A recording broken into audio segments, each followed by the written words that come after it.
ჩვენ უნდა ავირჩიოთ ვინ უნდა გვმართავდეს, ვინ უნდა მართავდეს ამ ქვეყანას. მართავდეს ცოტა ესეთი უცნაური სიტყვაა, ხო, უცნაური ზნა არის. ვინ უნდა მართავდეს? როგორი პირები უნდა მართავდნენ ამ ჩვენს ქვეყანას? ხელისუფლებაში როგორი ტიპები უნდა იყვნენ, პირები უნდა იყვნენ? კარგები, კარგზე კარგები, უკეთესები, თუნდაც კარგზე ცუდები, თუ ბანდიტები, რუსეთთან შეკრულები, მონები, საქართველოს მტრები, პირები, რომლებიც საქართველოს სახელმწიფო ინტერესს ღალატობენ. ბიზინა ივანიშვილის ყურმოჭრილები და ასე შემდეგ და ასე შემდეგ.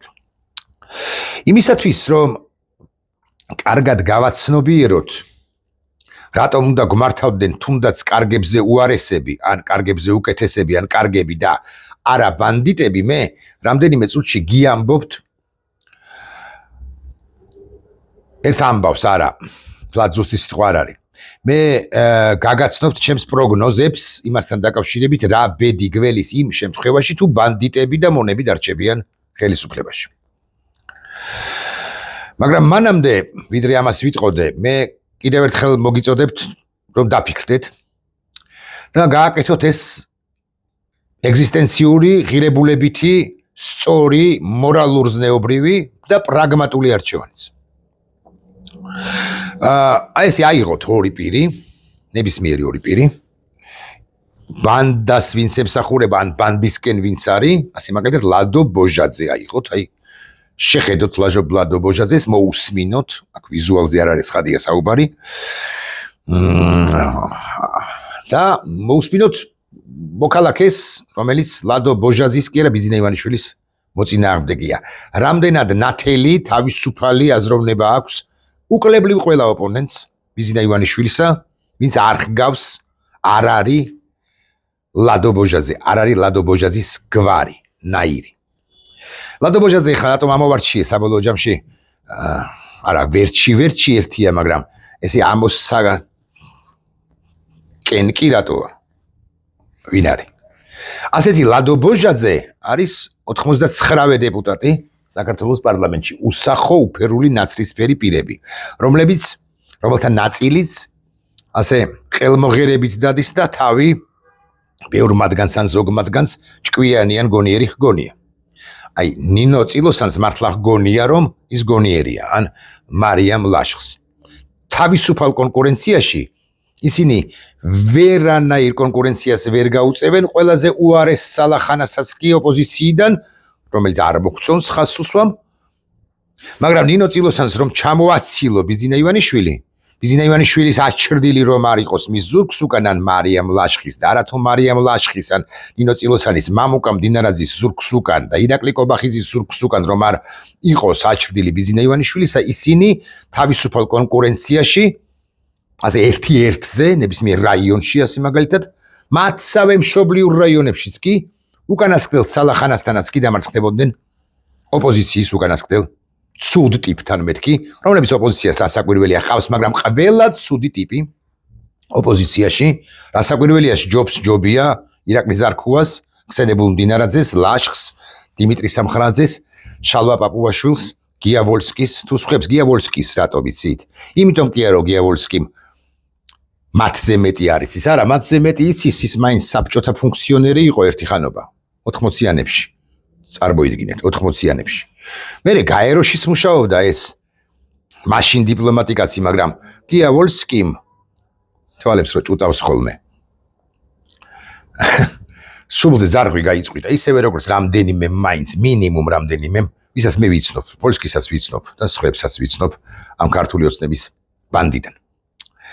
ხო და უნდა ავირჩიოთ, მაგრამ უნდა აირჩიონ არა იმ მოქალაქეებმა, რომლებიც ასე მაგალითად გუშინ მელიქიშვილის გამზირზე, ჭავჭავაძის გამზირზე, თუ რუსთაველის გამზირზე იყვნენ, მათ არჩევანი რახანია გააკეთეს, ან იმ ადამიანებმა კი არა, ვინც სახლში დარჩა გუშინ, ასე მაგალითად მე მიზესთა გამო ვიყავი სახლში, ჩვენ არჩევანი გაკეთებული გვაქვს. მე უფრო მოუწოდებ იმ ადამიანებს, რომლებიც არაფერს იმჩნევენ, რომლებიც ამბობენ, რომ ჩემი სახლუკა მიღმაა. მე არ ვერევი ამ პოლიტიკაში. გამოჩენილ პირებსაც გულისხმობ და არა გამოჩენილ პირებსაც გულისხმობ, რომლებიც ესე ჭიაებივით თუ ჭიანჭველებივით დადიან საკუთარ სამსახურებში ყოველდღიურად. არ ვამუნათებ ოღონდ მაინც და მაინც. დადიან და საღამო ხანს სწორედ იმ ინფორმაციას კითხულობენ, რომელიც ასე მაგალითად იმედზე, რომელიც მათ მოაწყობთ ხოლმე, მათ გულს უხარებს. ყველაფერი კარგად არის ამ ქვეყანაში, ამას რომ ამბობენ მაინც. ერთი მუჭა პროტესტანტები რომ არ იყვნენ, საერთოდ უკეთესი იქნებოდა. უნდა ავირჩიოთ ჩვენ დიმიტრი სამხარაძე უნდა გმართავდეს ამ ქვეყანას, უნდა მართავდეს დიმიტრი სამხარაძე თუ აი ეს ის დიმიტრი სამხარაძე რომელმაც აგინა აღონდ ხელისუფლების მომხრე ამორჩეველს კი ეს არ შეუმჩნევია რატომღაც აგინა უკრაინაში მებრძოლ ქართველებს. ნახეთ როგორი კანონი მიიღეს ამათმა თუ მე ვაგინებ დიმიტრი სამხარაძეს მე ვისჯები, მაგრამ თუ დიმიტრი სამხარაძე მაგინებს მე ის არ ისჯება. სამართლიანობის ფაზა, სამართლიანობის რაკურსი ყურადღება მისაქცევია, ცხადია. ხო და დიმიტრი სამხარაძეზე კი არ ვლაპარაკობ, მაგრამ ვლაპარაკობ ნამდვილად ჩვენზე. ეხლა რაც შეეხება ბევრი თემაა, ხო დღეს განსახილველი, მაგრამ აი ასე მაგალითად ნინო გალუსტაშვილი მოსამართლე, რომელმაც მათე მიუსაჯა 4 წელი და 6 თვე. ბევრი თემაა, პროტესტი, პოსტივის მუშაობის ხელშეშლის გამოძიება დაიწყო, 4000 ლარიანი ჯარიმა სტკიცეს ეკამიჩველაძეს და მიშამ შულდაძეს და სხვებსაც მაღალი ალბათობით. ამ ორ საუბაზე ვნახე ინფორმაცია, ანუ ბიზნე ივანიშვილი ჩვენს დაჩაგვრას ცდილობს, მაგრამ ვერ ხვდება რომ არც ერთი ჩვენგანი გადამხდელი არ არის რომ გაიყინოს და გადაიყინოს ეს ანგარიშები და აღსრულებაზე წავიდეს და წავა და ასე შემდეგ. მაგრამ ახლა სხვა რამეზე მინდა მიგაქცევინოთ ყურადღება. 22 წლის ახალგაზრდა კაცზე, რომელსაც დიმიტრი სამხარაძე მაგინა. როდესაც დიმიტრი სამხარაძე იგინებოდა და ამბობდა რომ აი ქართველების ასემც და ისემც ვინც იბრძვის და მაგათ დედას უტირებთ აქ ჩამოვიდეს და კიდე ჩამოვიდნენო და უამრავ ბინძურს სიტყვას ამბობდა უამრავს რომ ვერ გაიმეორებ კაცი. როდესაც ამ სიტყვებს წარმოთქვამდა დიმიტრი სამხარაძე ის გულისხმობდა გაგიკვირდებათ და უკლებრივ ყველას 3000-ზე მეტი ჯარისკაცი იბრძვის ჩვენი უკრაინაში თავდადებით იბრძვიან ბიჭები. ასევე ქართველ მებრძოლებს ზოგადადაც და ქართველ მებრძოლებს კონკრეტულადაც. და მათ შორის გულისხმობდა 22 წლის დემეტრე დარჩიას. როდესაც დიმიტრი სამხარაძე იგინებოდა, დემეტრე დარჩია იყო ცოცხალი. მაგრამ დემეტრე დარჩია გუშინ დაიღუპა. წარმოიდგინეთ, კიდევ ერთი ქართველი 22 წლის მთელი ცხოვრება რო წინა აქვს. 78 წელი რო ქონდა წინდა შვილებისთვის, შვილთა შვილებისთვის, უკვე შემდგომ წლების შემდგომ უნდა მოეყოლა ამბები როგორი ბრძოდა თავისუფლებისათვის უკრაინაში, საქართველოს თავისუფლებისათვის მათ შორის. ეს ახალგაზრდა კაცი და სიმართლე გითხრათ უკვე სათვალავიც ამერია, მე რამდენია დაიღუპა საქართველოსთვის უკრაინაში. ხო და დიმიტრი სამხარაძე ამას აგინებდა მეთქი. ახლა მე უნდა კიდევ გავიმეორო, როგორი ქვეყანა გვინდა ჩვენ. ის ქვეყანა, რომელიც შეინარჩუნებს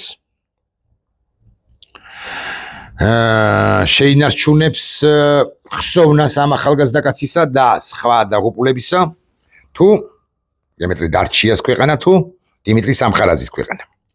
არჩილ ხოფერია, კაცი, რომელსაც დაიღუპა 90-იანი წლებში რუსების წინააღმდეგ ომში აფხაზეთში. კაცი ლეგენდა. და ამას ვერ უარყოფს ვერც ერთი ამ ხელისუფლების მომხრეც კი, რომელთა ნაწილიც მაინც ასე ვიტყვი, პანაშვიძეც იყო ამდენიმე წლის წინ პანაშვიდსა და გასვენებაში ხოფერიების ოჯახში, როცა დაიღუპა არჩილის ოჯახის წევრი შვილი.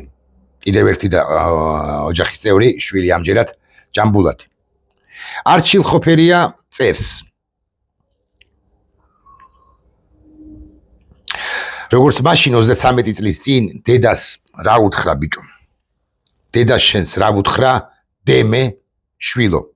და ვერც ერთი პატიოსანი კაცი ვერ შეიშრობს ცრემლს, როდესაც ამგვარ სიტყვებს ან უემოციოდ ვერ შეხვდება ამგვარ სიტყვებს. ეხლა მე გეკითხებით კიდევ ერთხელ როგორ ქვეყანას ვირჩევთ. არჩილ ხოფერიასი, რომელმაც როგორც მოხუცმა სანტოსმა დოჩანაშვილი გამახსენდა ახლა და ალბათ გავს ერთგვარად ან მოხუც სანტოს, ან ზემორეირას.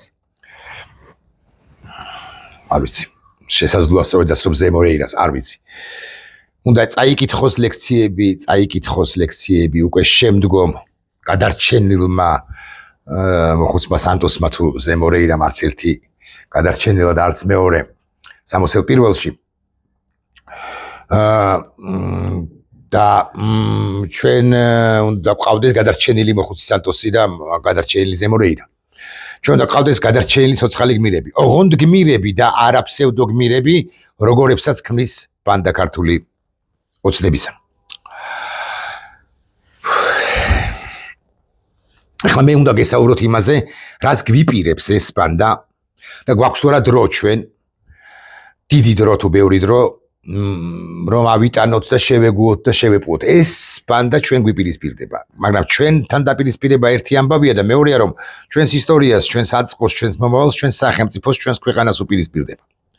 ჯერჯერობით იმიტომაც ვერ ახერხებს ეს ბანდა იმ ნაბიჯების გადადგმას, რომლებიც ერთის მხრივ ჩაფიქრებული აქვს და მეორეს მხრივ დავალებული აქვს. დიახ, მოსკოვმა მას უხეშად ვიტყვი, ცხადია, ფურცელზე ჩამოუწერა უხეშად 25 ან 41 გასაკეთებელი საქმე და ამ საქმეების გაკეთება დაავალა. და მისცა გარკვეული დრო. ვუტრირებ ცხადია, მაგრამ უხეშად 2 წლის განმავლობაში ესენი კი უნდა გააკეთოთო, უთხრა არა დიმიტრი სამხარაძეს ის ვინ არის, რას მიქვია, ვინ მიგდია. არამედ სწორედაც რომ ბიზინა ივანიშვილს ჯერ კიდევ ჩასმულს საქართველოში ჯერ კიდევ 2011-ში მეთქი არა, გაცილებით ადრინდელი პერიოდით. ბიზინა ივანიშვილმა წაიკითხა ეს ფურცელი დავალება და თვითონაც მოფარგლა მოსაზღვრა გარკვეული დროები. ამას გავაკეთებ ამდენ თვეში, იმას გავაკეთებ იმდენ თვეში. ეხლა მე ერთ ფურცელზე დატანილ 41 დავალებას ხომ არ ჩაგიკითხავთ, ეს ხო მაინც ვარაუდია და ახსნი რომ ძირითად საკითხებზე ვსაუბრობ, რა საკვირველია. მაგრამ მე გეტყვით, რომ ჩვენ თუ მალევე არ დავამარცხებთ ამ ბანდა ხელისუფლებას, რომელიც ასე მაგალითად ჯარისკაცებსაც შეურაცხყოფს, ხო? დიმიტრი სამხარაძეებსა და ირაკლი კობახიძეებს. ჩვენ თუ მალე არ დავამარცხებთ მათ, ესენი და ისინი დაგვამარცხებენ აქეთ, ესენი ნელ-ნელა კი არა, უკვე სწრაფად დაიწყებენ სისრულეში მოყვანას იმ დავალებისა, რომელიც მათ იმპერიის დედაქალაქიდან მიიღეს. მოსკოვიდან. ეხლა მეტყვით რა დავალებებია ესეთიო, ეხლა ყველა ვიცით, ბევრი ჩვენგანი ხვდება, რომ ასე მაგალითად. საქართველოს უნდა იყოს იმდენად ცუდი სახელმწიფო, რომ ევროკავშირმა თავად თქვას უარი ჩვენზე.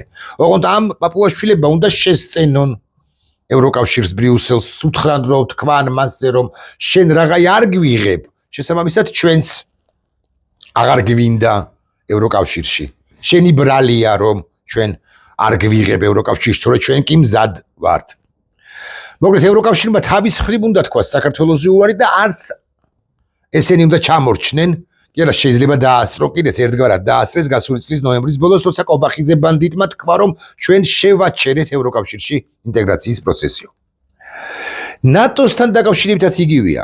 ნატო ჩვენ ვართ ასპირანტი სახელმწიფო, ფორმალურად ვართ, იმიტომ რომ არსებობს ბუდაპეშტის, უკაცრად ბუქარესტის 2008 წლის გადაწყვეტილება იმასთან დაკავშირებით, რომ საქართველო გახდება ნატოს წევრი, მაგრამ ბოლო დროს მიმდინარე პროცესებიდან გამომდინარე, მსოფლიოში მარტო საქართველოს არ ეხება ეს, ესენი აპირებენ რომ თავად თქვან უარი, ცოტა უჭირთ, იმიტომ რომ რეფერენდუმი არის საფუძველი ჩვენი ნატოში ინტეგრაციისა, საზოგადოებრივი განწყობებია, მაგრამ რატომაც არა ისინი იტყვიან, აუქმებენ რეფერენდუმის შედეგებს და შესაძლოა ახალი რეფერენდუმი ჩაატარონ საქართველოს ეხლა თქვა ნეიტრალიტეტზე. ეს კი აღარ გვახსოვს, ამაზე იშვიათად ლაპარაკობ, ჩვენ არ გვაქვს დრო. და არ გვაქვს უფლება მარცხისა, იმიტომ რომ როგორც კი დავმარცხდებით, ეს მეხება საკუთარ თავზე ვლაპარაკობ, მე რომელსაც შემეზარება ხოლმე რუსთაველის გამზირზე გასვლა. კარგად უნდა ვიცოდეთ, რომ მე თუ არ გავალ რუსთაველის გამზი ვიცოდე მე, არ გავალ რუსთაველის გამზირზე და უამრავი ჩემნაირი, ესენი იოლად მიაღწევენ დასახულ მიზანს. ანუ იოლად შეასრულებენ რუსეთის დავალებას. რუსეთის დავალება არის უარი რო თქვას საქართველოს ნატოზე, უარი რო თქვას საქართველოს ევროკავშირზე, ანუ ფთებქვეშ მოექცეს რუსეთის იმპერიისა, საქართველოს გამოაცხადოს ნეიტრალიტეტი. ოღონდ ამასთან ნეიტრალიტეტი დემილიტარიზირებული კი არა, ანუ შეიარაღებული ძალები განა არ უნდა იყოს საქართველოს ტერიტორიაზე, არა, საქართველოს არ უნდა ხავდეს შეიარაღებული ძალები. დიმიტრი სამხარაძე როცა უტევს აგინებს უკრაინაში მებრძოლებს. ის ერთგვარად აგინებს აქ მყოფ ქართველ ჯარისკაცებსაც, რომელთა გაუქმებას უპრაზნიენი ექვია რუსულად, საქართველოს შეიარაღებული ძალების გაუქმება ან სიმბოლურ რაღაც ასეულის დონეზე დატოვება, ეს კი განზრახული აქვს ბიზინა ივანიშვილს პერსონალურად და მის ნაჩალствоას მოსკოვში.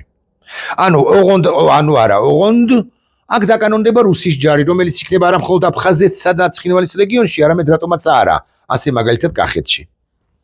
ოღონდ დაკანონდება შესაძლო არა პირდაპირ მნიშვნელობით რუსის ჯარი დააკანონდა ახალციხეში, არამედ ანტიტერორისტული ცენტრი შეიქმნა და ბევრ თქვენგანს გამოულაყებენ ტვინს და ეტყვიან, რომ ნახეთ რა ხდება რეგიონში ისრაელი ირანს გადაეკიდა, ირანი ნახევარ აღმოსავლეთს არა რაღაც მეშვიდეთ ახლო აღმოსავლეთს და იმდენად რთულ რეგიონში ვცხოვრობთ, რომ ჩვენ ანტიტერორისტული ცენტრი გვჭირდება და რუსეთი გვთავაზობს ამას. შევარდნაძის დროსაც გვთავაზობდა, რასაც მოხდა სხვადასხვა წვრთნისა და აღჭურვის პროგრამის განხორციელება საქართველოში ამერიკელთა მხრიდან.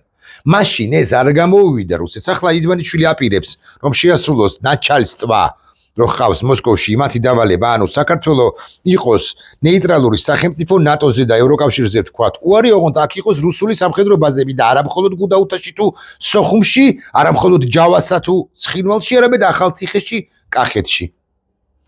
და ისიც თქვან, რომ შემოგვესიენ ეს მუსლიმები, ნახეთ როგორი ტენდენციაა ახლა ბოლო პერიოდში თითქოს ამათ არ გაეხსნათ ვიზები ცალკეული იმ საეჭვო სახელმწიფოებისათვის, რომელთა მოქალაქეებიც მართლაც ბევრნი არიან, შემოდიან და შესაძლოა გარკვეული პრობლემებია მათი მხრიდან, ოღონდ უსაფრთხოების თვალსაჩინო დრო ზოგიერთი ქვეყანა თლაც სანდო არ არის უსაფრთხოების კი არა რეპუტაციული თვალსაზრისით.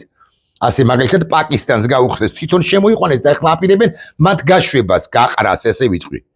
თვითონ არ მისცეს უვიზოთ დიდი ხნით საქართველოში ყოფნის უფლება ასე მაგალითად პაკისტანის მოსახლეობას, ოღონდ რუსებს არ შეეხებიან, რუსი ხო ერთმორწმუნეა, პრაცი. მეორე ამბავი ხომ გითხარით? ანუ მეორე ამბავი თუ მესამე ამბავი ევროკავშირზე უარს ვამბობთ, ნატოზე უარს ვამბობთ, აქ რუსის ჯარი დაკანონდება და საქართველო იქნება ნეიტრალური სახელმწიფო. კიდევ ერთი მე ვაგზელებ. როდესაც ჩაახშობენ ყველა პროტესტს თუ მოახერხეს ცხადია და ამიტომ არა გვაქვს დიდი დრო ჩვენ. არ გვაქვს დიდი დრო. თუ ჩაახშობენ პროტესტს და უკლებლივ ყველას ესე ამოყრებენ და ლიდერებს დაიჭერენ. ვისაც ვერ დაიჭერენ, გააქცევენ. პოლიტიკოსებს, არაპოლიტიკოსებს, აქტიურ ადამიანებს, არააქტიურ ადამიანებს, არასამთავრობო ორგანიზაციებს, მედიას ჩაახშობენ, დახურავენ, ასე შემდეგ. მიიღებენ, თუ არ ვცდები, ასე ქვია, სუვერენული ინტერნეტის კანონს და მოგცემენ თითოეულ თქვენგანს პასვორდს 5 ნიშნას თუ 9 ნიშნას. ამას შეიყვან და გექნება დღეში 2 საათი ინტერნეტი, არა უმეტეს, მანამდე იმუშავე. სოციქსელებს გაგიუქმებენ ან გააკონტროლებენ ისედაც აკონტროლებენ. რუსეთის მოქალაქეებს დაასახლებენ. გაგვიუქმდება ხო, ეგ რა მაგის პასუხია, გაგვიუქმდება უვიზო რეჟიმი. არ სჭირდება ევროპას ამგვარი სახელმწიფო, რომელშიც თუნდაც უკანონო, მაგრამ ამგვარი ხელისუფლებაა, რომელსაც ძალაუფლების კვერთხი უფყრია ხელთ და რომელიც ამდენად ანტიდასავლურ ნაბიჯებს დგამს. ჩვენს მიღებაზე რო უარ სიტყვის ოფიციალურად მეთქი ევროკავშირი ეს კი გითხარით. ხო, ძალიან მნიშვნელოვანია რომ ეხლა ხო არის ელიტა, კალაძეები, ეხლა ხო არიან მიეცი ტენდერი და აშენებინე ერთ სახლზე რაღაცა კოეფიციენტი მიუმატე, ამაში ჩაიჯიბე რაღაც 200.000 პირობითად. 200.000 ოხრა კარგია, ამას ვეღარავინ ვეღარ შეამოწმებს და ვერ დაადანაშაულებს კორუფციაში კალაძეს და მთლიანად კარდ ბლანში ექნება, იმიტომ რომ არასამთავრობო ორგანიზაციები არ იარსებებს, გაქცეულებიც იქნებიან მისი დღეს არასამთავრობო ორგანიზაციის ლიდერები უცხოეთში და იქიდან იქნება მათი ხმა კატამონთან, ხმა ბრიუსელიდან და ვერც ვერაფერს ვერ დააკლებენ კალაძე ბანდიტს. ხო, და ელიტებს შორის გაიზრდება უფსკრული. ანუ უმრავლესობა ჩვენგან იქნება ღავინს დავრჩებით, ვიქნებით ღარიბები, ხოლო კალაძეები გაგსოვდებიან კალაძეები და კალაძეებთან მიტენილები, მარტო კალაძეზე არ ვლაპარაკობ, ცხადია. მიტენილები დამოუკიდებელი ბიზნესი აღარ იარსებებს, მეგობრებო. და თქვენ ახლა ესე რომ ხართ და ახლა რო ხართ კმაყოფილი რომ გაქვთ 2794 ლარი, იმ 2794 ლარის მსყიდველურიანობა იქნება ძალიან დაბალი, ხო, სწორედ ვამბობ. ანუ ვერაფერს ვერ იყიდით, ბევრს ვერაფერს ვერ იყიდით. თუმცა 2794 ლარი კი გექნებათ. ცხადია, რიცხვებზე ვუტრირებ, რიცხვებს ისე პირობითად წარმოვადგენ. საბანკო პროცენტები გაიზრდება, ეგრე მაგის პასუხი ოღონდ კალაძეებს და პაპუაშვილებს, კობახიძეებს და ღარიბაშვილებს, ანრიო ხანაშვილს და ზარქუას ტვინიან სხვებს, დიმიტრი სამხარაძის ტვინიანებს სხვებს ეკნებათ და ეკნებათ ულევი რაოდენობით ფული ბიზნამ მისცა ერთხელ ბიზნეს ნათქვა აქვს თუ პრობლემები შეგექმნებათ, ესე თქვა, მომმართეთ მე და მე მოგცემთ ქართუდან ფულს. ეხლა ეს ფრანგული აქცენტი კი არ დავიყენე, უბრალოდ ზემოიმერულს ვეცადე.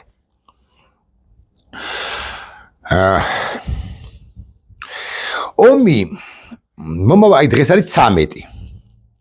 გადავამოწმოთ. 13 ივნისი. მომავალი წლის 2026 წლის 13 ივნისამდე ომი უკრაინაში ვერ დასრულდება. ვწდები? გავგიჟდი ტრამპი ისეთი მაგარია რომ დაასრულებს? ოკეი, ვწდები. ჩავთვალოთ რომ მე შევწდი, ან ვწდები. ჩავთვალოთ რომ ჩემი პროგნოზი ისე როგორც ბევრი არ ახდენილა, გულახდილად ლაპარაკობ. ამას არც ეს ახდება. ტრამპი მოახერხებს და შეწყვეტს 24 საათით, 48 საათით, 72 საათით, 86 საათით, 960 საათით, ან 1 თვით, ან 3 თვით, ან სამუდამოდ შეწყვეტს ამ სისხლის ღრას და ცეცხლს ორ სახელმწიფოს შორის. ორი სლავური სახელმწიფო იბრძოდა, იტყვის ზოგიერთი გამოშტერებული და გამოპენტერებული, ოკეი? თქვით. ანუ ჩემი აზრით ვერ შეწყდება, მაგრამ კარგით, შევწდი და შეწყდება. რუსეთი მანამ არ მოისვენებს სანამ უკრაინაში, უკრაინის დედაქალაქში არ ააფრიალებს რუსულ დროშას. ფაქტია, ფაქტია.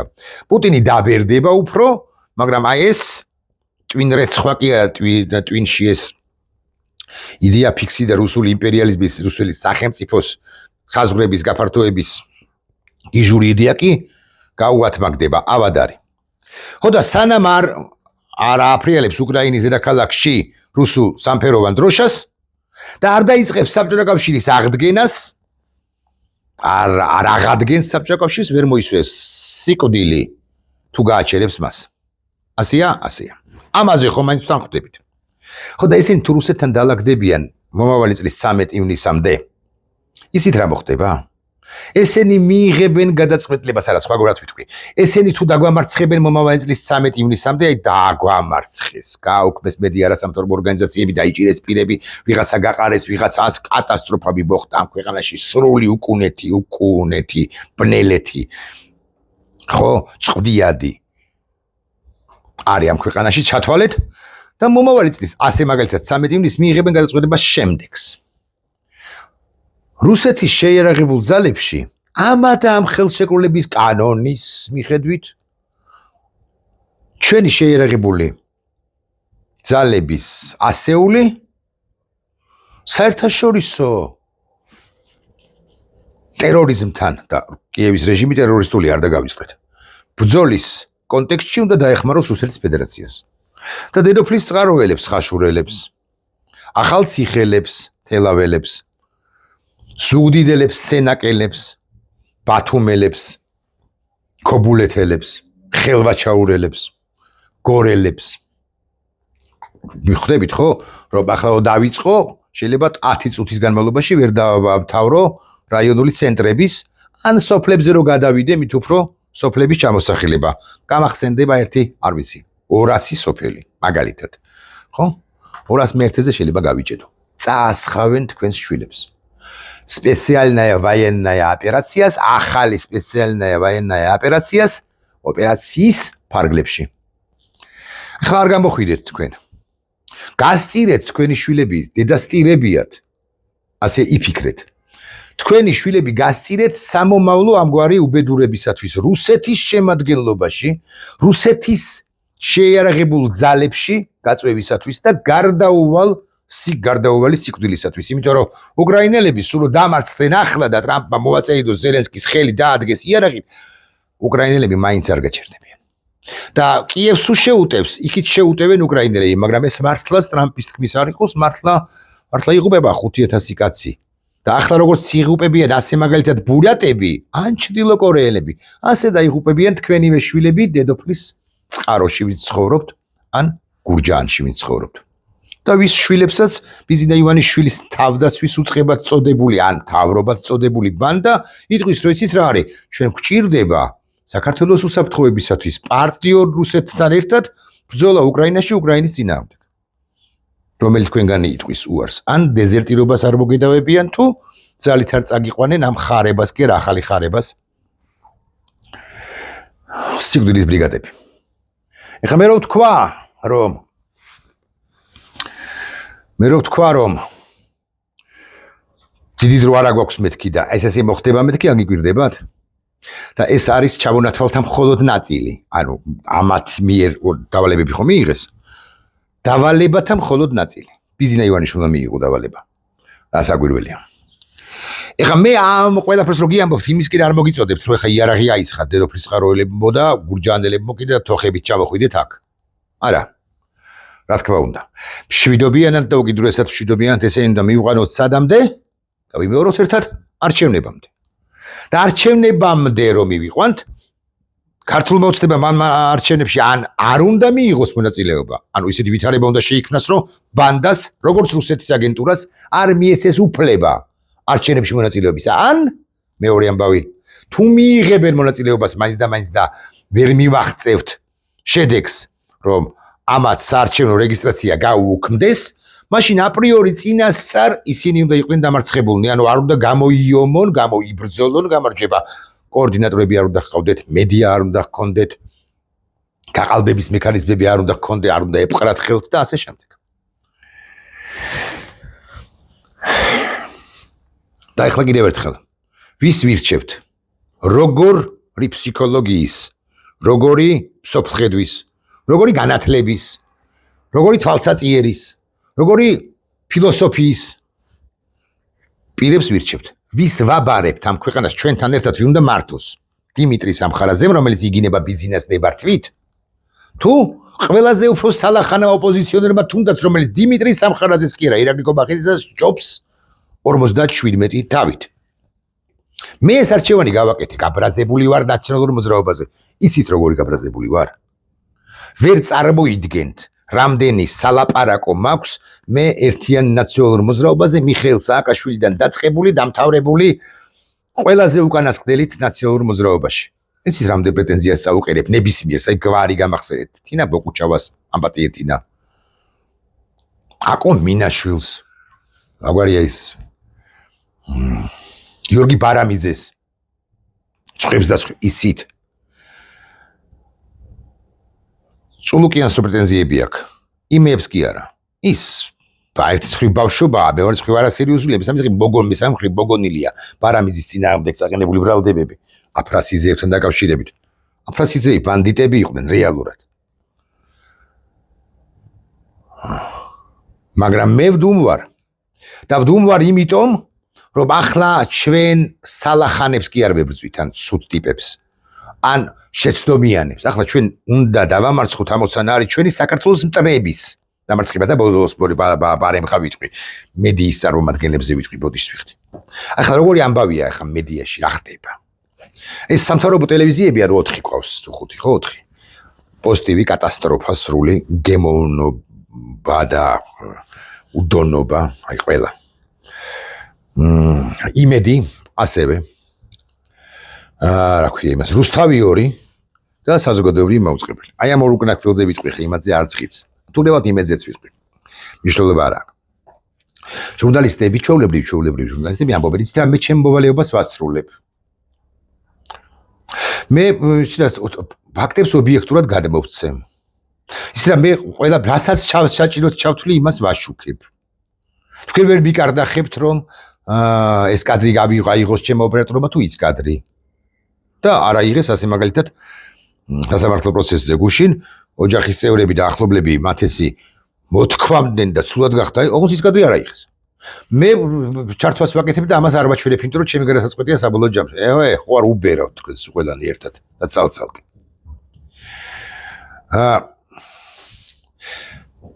რეპორტიორი, ამას მე ვამბობ მე.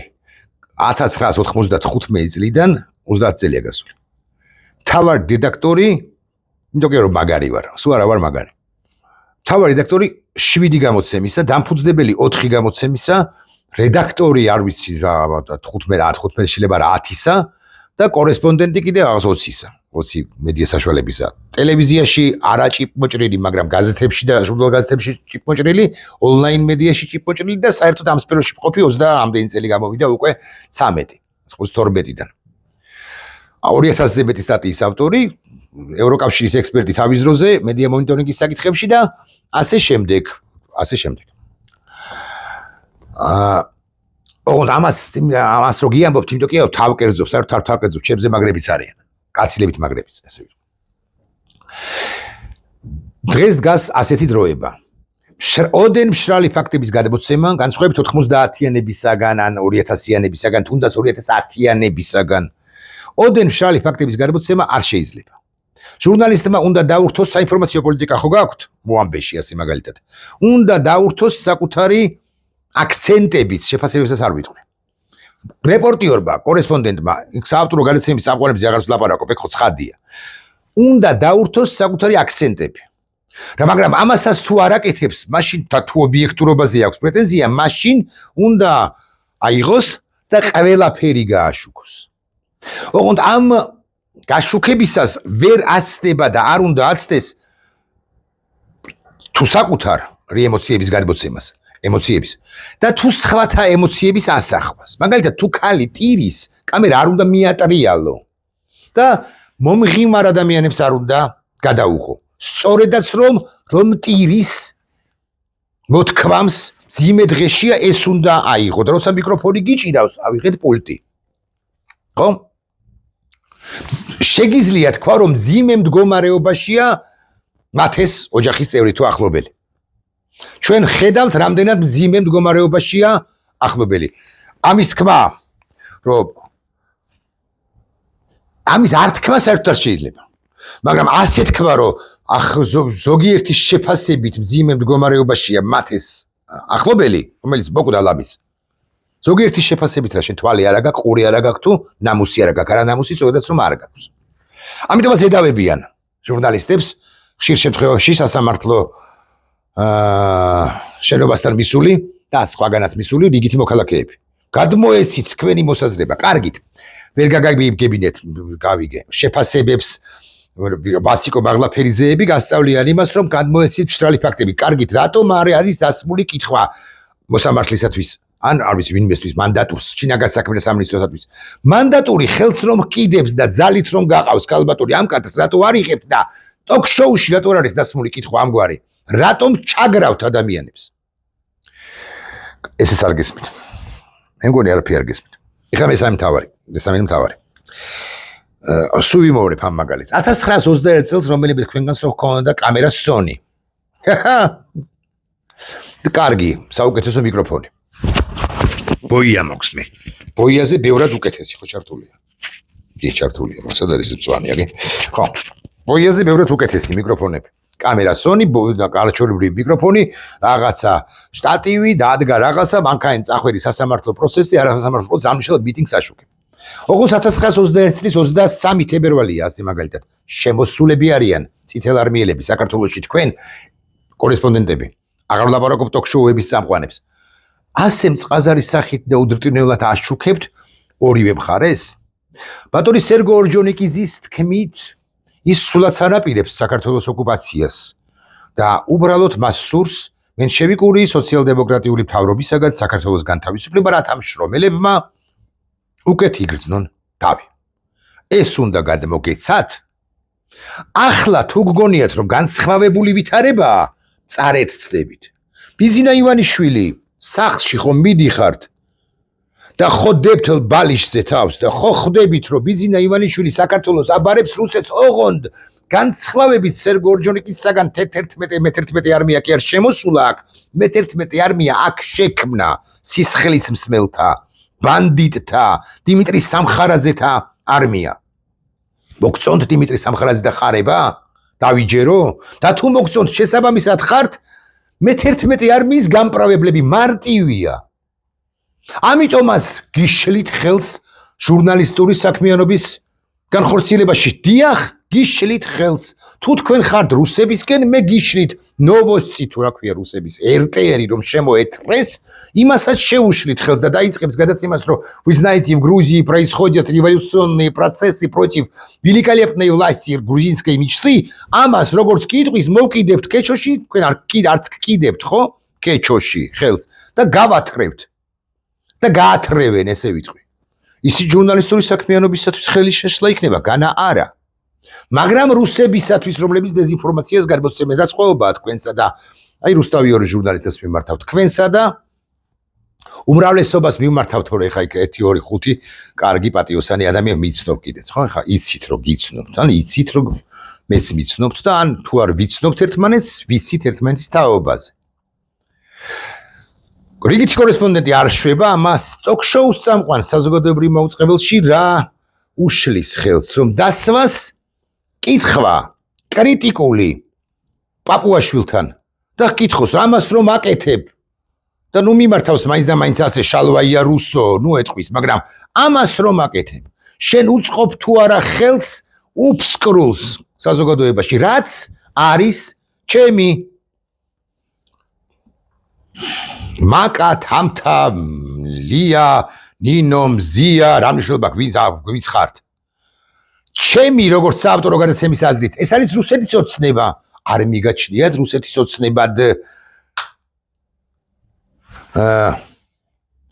უფსკრულის გაღრმავება საზოგადოებას შორის საქართველოს დესუვერენიზაცია არ არის და დესუვერენიზაციას არ უწყობს შალვაია პაპუაშვილი ხელს და 27 წელია ლაპარაკობ და წუთია ლაპარაკობ 27 წელია აქ ლაპარაკობ მაგრამ მაინც ლაპარაკობ და 27 წუთია და ლაპარაკობ სანამ ეხა ბილწი სიტყვა მithქვამს წავედი